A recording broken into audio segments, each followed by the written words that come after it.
आज मैं अपने भाई द्वारा लिखी खड़ी खड़ी सुनाना चाहती हूँ। मैं बताना चाहती हूँ कि समाज ने जब भी देखा पुरुष को तो केवल खलनायक के रूप में देखा। आखिर उसे केवल पुरुषों में ही खलनायक क्यों नजर आता है? आपने भी सूर्पनखा, तारका आदि राक्षसियों का नाम सुना होगा। ये लड़कियां कलयुगी संस्करण है। नारीवाद का झंडा उठाने वाले आज पुरुष का मजाक बनाते हैं कि एक नीले ड्रम से पूरा पुरुष समाज डरा हुआ है। समाज का दोहरा चरित्र आप देखिए कि एक लड़की की मूर्खता, निष्ठा या धुरता पर कोई पुरुष अगर उसे एक थप्पड़ जड़ दे तो पुरुष का जीना हराम हो जाएगा और लड़की रातों रात वायरल हो जाएगी। ये है हमारे समाज का दोहरा चरित्र। एक समय था, मैं मानती हूँ, जब लड़कियां जलाई जाती थी, दहेज का दानव हावी था, लेकिन अब वो समय बीत चुका है। इसलिए उस समय का रोना रोने से कोई फायदा नहीं है, वो समय बीत चुका है। लेकिन दहेज का जो रूप दिखाया गया था वैसा भी नहीं था।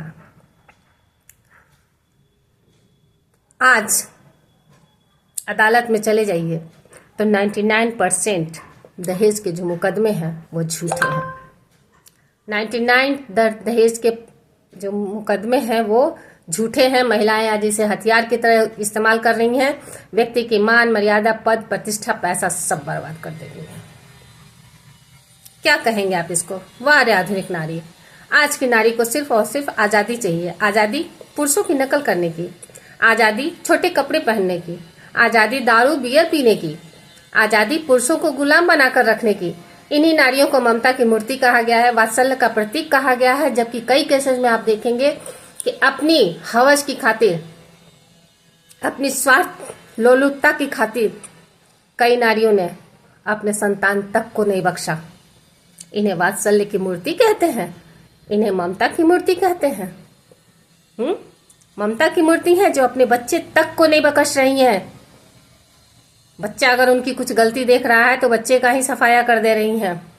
आज की इस आधुनिकता के अंधी दौर में, जहां आईफोन से सस्ता किसी लड़की का कौमार्य हो गया है, ध्यान दीजिए, आईफोन से सस्ता किसी लड़की का कौमार्य हो गया है।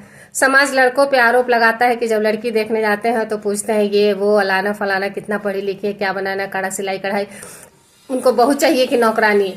तो मैं बता दूं, आज सब बहू, और बहू भी नहीं, आज सब बहू को बेटी बनाना चाहते हैं। और शायद यही कहीं ना कहीं गलतियां हो रही हैं। लेकिन मैं पूछती हूँ, रे मूर्खो, क्या तुम लोग लड़के के बारे में नहीं पूछते हो? कितना कमाता है, कितनी प्रॉपर्टी है, कितना कैसी नौकरी है, घर किसके नाम है, मेरी बेटी को खुश रखेगा नहीं? तो जब आप पड़ताल करते हो तो वो भी पड़ताल करता है। आज देख ही रहे हैं, लड़कियां अपने शरीर पे जहां प्रोटेक्टेड एरिया होता है वहां भी टैटू बनवा रही हैं। इसको सोशल मीडिया पर डालकर बेशर्मी को बहादुरी का नाम दे रही हैं। मैं बहादुर हूं, मैं अति मॉडर्न हूं, और बहुत लोग तालियां भी बजाते हैं। आप ये जान लें कि ससुराल एक अनुशासन होता है। ससुराल में रहना एक अनुशासन होता है। 99% स्त्रियां शादी से पहले कपड़े, किताबें व खिलौनों के लिए भाई से लड़ती हैं और शादी के बाद बाप की जायदाद के लिए। आज भी वो भाई से लड़ रही हैं। तो कहने का मतलब यह है कि लड़के का बाप ये नहीं कह सकता कि हमारा छोरा किसी छोरी से कम है कि, लेकिन लड़की का बाप कहता है हमारी छोरी किसी से कम है कि। कहने के लिए तो बहुत कुछ कहा जा सकता है, बहुत कुछ बताया जा सकता है कि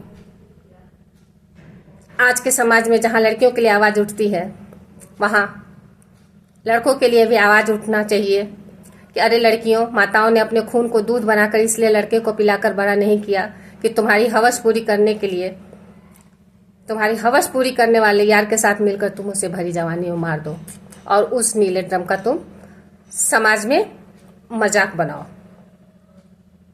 समाज में तुम मजाक बनाओ। कहते हैं अहिल्या, द्रौपदी, कुंती, तारा, मंदोदरी तथा पंच कन्या स्मरण नित्यम महापातक नाशनम। ये 5 कन्याएं जो हैं, इनका स्मरण करने से पापों का क्षय होता है, पापों का क्षरण होता है, पापों का नाश होता है। लेकिन ध्यान दीजिए, इसमें एक कन्या जो ऐसी है जो मंदोदरी है, जो राक्षसी कुल से थी, लेकिन नहीं, हमारे लिए पूजनीय है। कुल से कुछ नहीं होता, वंश से कुछ नहीं होता, आदमी का अपना चरित्र होता है, आदमी की अपनी मर्यादा होती है।